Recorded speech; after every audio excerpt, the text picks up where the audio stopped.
तो linear differential equation का एक और एस्पेक्ट देखते हैं, reducing non linear differential equation two linear differential equation form, है ना। जो इक्वेशन अपने को डिफरेंशियल इक्वेशन दी होगी वो नॉन लीनियर फॉर्म में भी हो, तो यदि कुछ कंडीशन सेटिस्फाई होंगी तो हम उसको लीनियर डिफरेंशियल इक्वेशन के फॉर्म में चेंज कर लेंगे और लीनियर डिफरेंशियल इक्वेशन के फॉर्म में इक्वेशन आ जाएगी। तो उसको सॉल्व करना तो अपन देख ही चुके हैं, है ना। एग्जैक्टली सेम कॉन्सेप्ट आप रिकॉल करें, अपन ने जब होमोजेनियस डिफरेंशियल इक्वेशन डिस्कस की थी, है ना, वहां पे भी ये पर्टिकुलर चीज अपन कर चुके हैं, है ना। क्या किया था अपन ने कि भाई जैसे होमोजेनियस डिफरेंशियल इक्वेशन तो अपने को इस फॉर्म में मिलती थी, एफ एक्स वाई अपॉन जी एक्स वाई, जहाँ पे, है ना, एफ और जी जो है वो होमोजेनियस फंक्शन होते थे। और इसको सॉल्व करने के लिए अपन सब्स्टिट्यूशन क्या यूज़ करते थे, y is equal to v x. अच्छा, फिर अपन ने क्या देखा कि कुछ केसेस में जहाँ पे नॉन होमोजेनियस डिफरेंशियल इक्वेशन भी दे रखी हो, है ना, जैसे एग्जांपल, है ना, इसी टाइप के कुछ एग्जांपल्स अपन ने लिए थे, x plus suppose y square upon x minus y square. तो दिख ही रहा है ना, ये दोनों फंक्शन जो है वो नॉन होमोजेनियस फंक्शंस हैं, है ना, नॉन होमोजेनियस डिफरेंशियल इक्वेशन है। तो यदि यहाँ पे फिर अपन ने देखा था कि यदि y यहाँ पे मौजूद हो, ठीक है, तो y यहाँ पे मौजूद हो, तो यदि हम वाई स्क्वायर को अल्फा यदि हम रिप्लेस कर दें तो D alpha by D x, है ना, ये क्या हो जाता था 2y d Y by D x. और y d Y by D x को, है ना, यहाँ पे यदि अपन डाल दें अल्फा के टर्म्स में तो क्या हो जाएगा 1/2 d alpha by D x is equal to x plus alpha upon x minus alpha. ठीक, तो ये वाला सब्स्टिट्यूशन करने से ये इक्वेशन क्या हो गई, ये हमारी होमोजेनियस इक्वेशन बन गई, है ना। ये अपन देख चुके हैं। तो क्या बोलते थे अपन उसको कि नॉन होमोजेनियस इक्वेशन को अपन ने होमोजेनियस इक्वेशन में कन्वर्ट कर दिया। और फिर एक और तरह का अपन ने एग्जांपल देखा था नॉन होमोजेनियस डिफरेंशियल इक्वेशन का, है ना, linear by linear, x plus y minus one upon x minus y, है ना, प्लस 3, कुछ इस टाइप का यदि हो तो इसके कारण इक्वेशन जो है वो नॉन होमोजेनियस बन जाती है।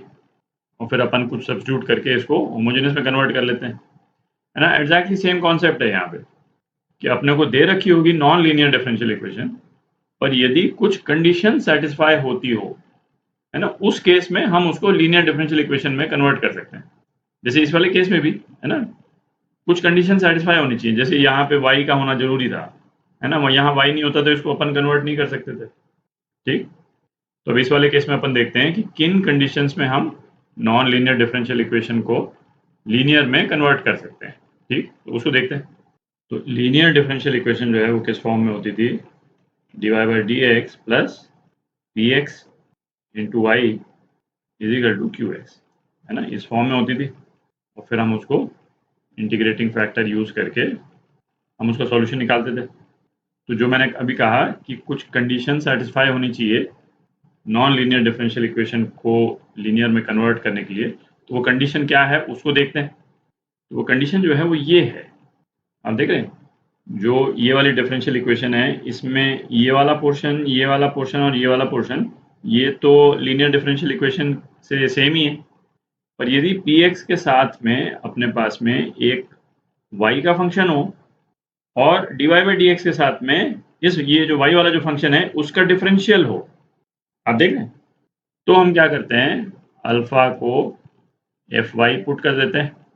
तो D alpha by D x, है ना, ये क्या हो जाता है, ये f dash y d Y by D x, है ना, ये हो जाएगा। और ये वाली टर्म जो है वो हमारी यहाँ पे है, ये डिफरेंशियल इक्वेशन जो है अल्फा और एक्स के फॉर्म में कन्वर्ट हो जाती है। क्या कन्वर्ट हो जाएगी, d alpha by D x plus p x into alpha is equal to q x, आप देख रहे हैं। और यहाँ पे ये अल्फा जो है, जो इस वाली इक्वेशन में जो y था उसका काम कर रहा है ना, यहाँ पे अल्फा आ गया y की जगह। अब हम इसको बिल्कुल जिस तरह से स्टैंडर्ड लीनियर डिफरेंशियल इक्वेशन अपन सॉल्व करते हैं, इंटीग्रेटिंग फैक्टर लगा करके कर लेंगे सॉल्व। तो एक एग्जांपल करते हैं, है ना, उससे बिल्कुल क्लियर हो जाएगा। तो ये एग्जांपल करते हैं, तो आप देखें इसमें ना तो हम वेरिएबल्स को सेपरेट कर सकते हैं, है ना ही ये होमोजेनियस डिफरेंशियल इक्वेशन है, और ना ही होमोजेनियस डिफरेंशियल इक्वेशन में हम इसको कन्वर्ट कर सकते हैं। ठीक है, ये चीज़ें तो आपको दिखेंगी, पर इस इक्वेशन को देख के आप ये तो देख ही सकते हैं कि ये जो फंक्शन है एफ वाई वाई का फंक्शन, उसका डिफरेंशियल ही लिखा हुआ है यहाँ पे, दिख रहा। तो हम सब्स्टिट्यूट क्या करेंगे इसमें, alpha is equal to Y square plus Y, तो D alpha by D X ये क्या हो जाएगा, 2y plus 1 D Y by D X. ठीक, तो ये पूरी टर्म जो है वो यहाँ पे है, ये पूरी टर्म, तो अपन सब्स्टिट्यूट कर दें तो क्या आ जाएगा, d alpha by D x plus alpha upon x is equal to x square. अब ये सिंपल सी लीनियर इक्वेशन बन गई। अब इसको हम सॉल्व कर लें, तो p क्या है इस केस में, 1 अपॉन एक्स। इंटीग्रेटिंग फैक्टर निकालते हैं पहले, तो integral of P D x निकालते हैं, तो डी एक्स अपॉन एक्स, तो ये क्या हो गया, एल एन एक्स आ गया।